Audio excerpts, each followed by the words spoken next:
The sea had always been the town's lifeline, its steady tides carrying fish, trade, and comfort to those who lived along the coast.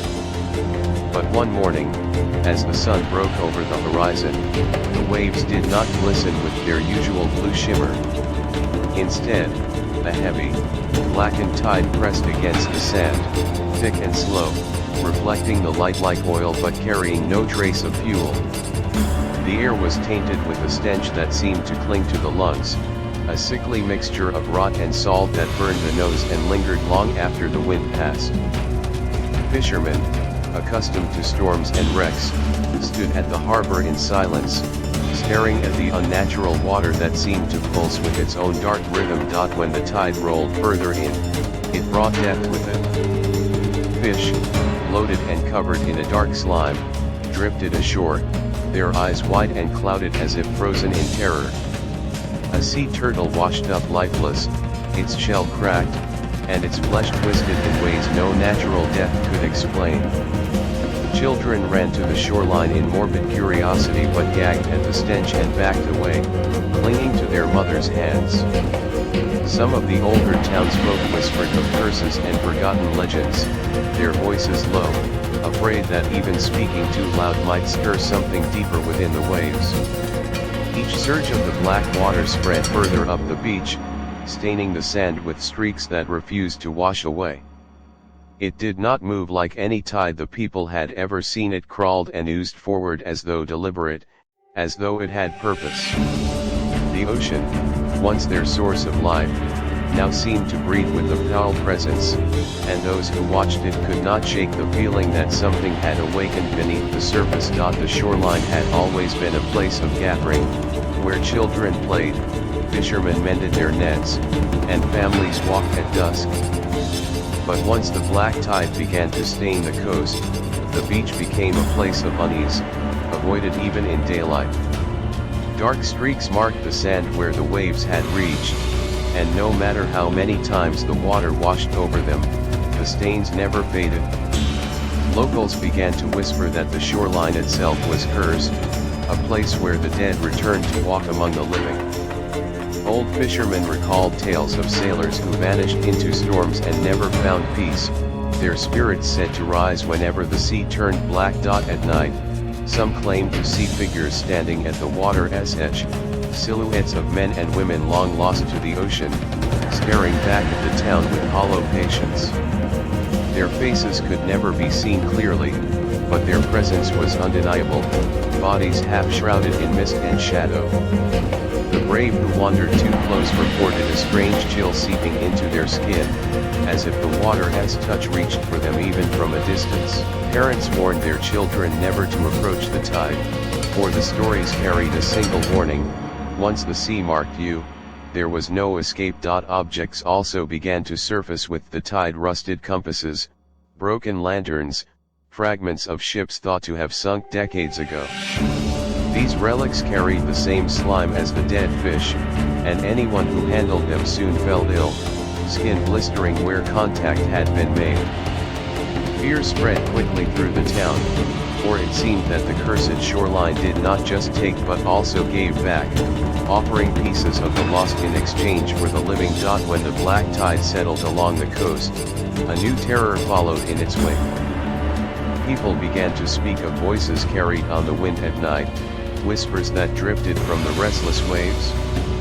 At first, they sounded like distant echoes of sailors calling to one another across the water, faint and harmless, but soon the voices grew clearer, closer, and unmistakably personal.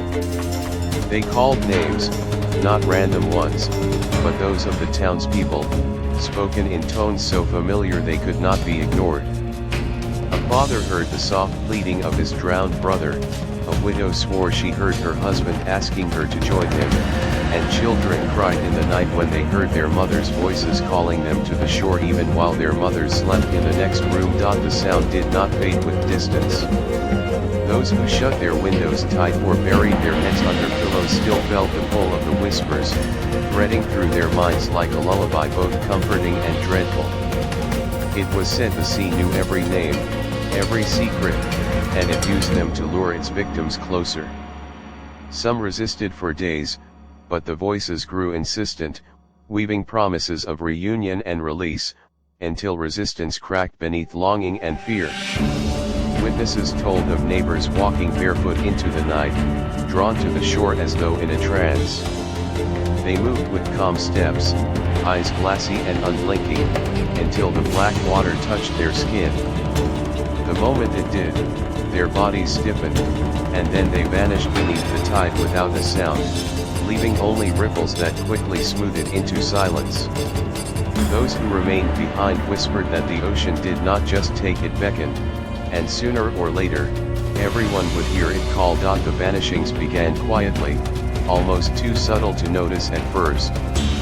A fisherman failed to return from his evening trip, his boat later found drifting aimlessly, nets torn and slick with black residue. A young boy chasing a stray dog never came back, though his small footprints trailed across the sand until they disappeared at the edge of the tide. Parents searched frantically, their voices echoing into the night, but only the waves answered, lapping with a hollow rhythm against the shore.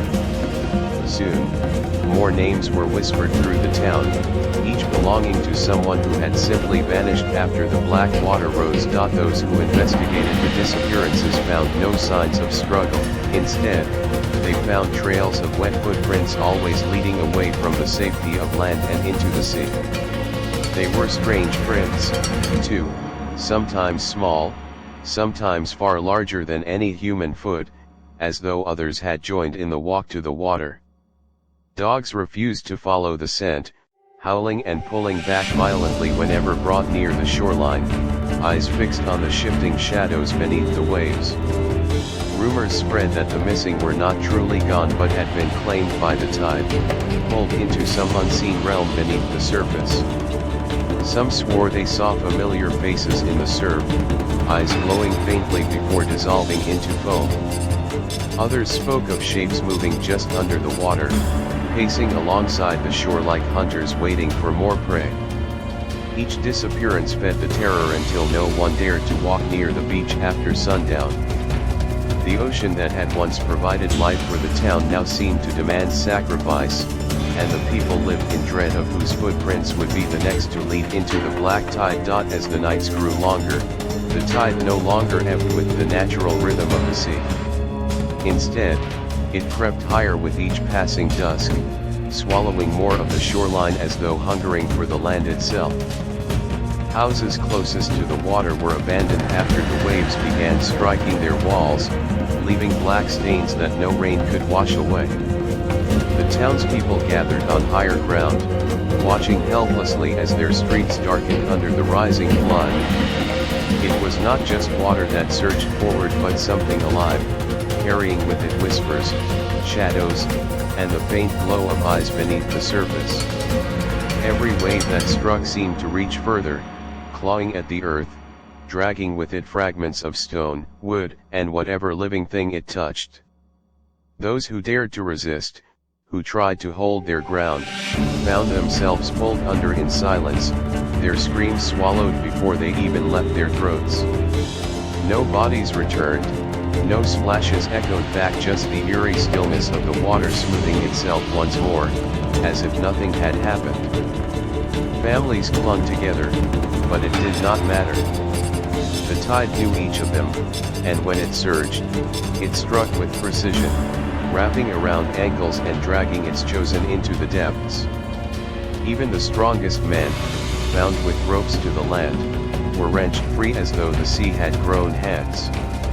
By the final nights, the black water had risen so high that the town seemed to sit on the edge of a vast abyss, the land shrinking, the sea expanding, until escape became impossible. The realization settled heavily among them that the tide had not come to visit, it had come to claim, and the darkness beneath the surface was endless.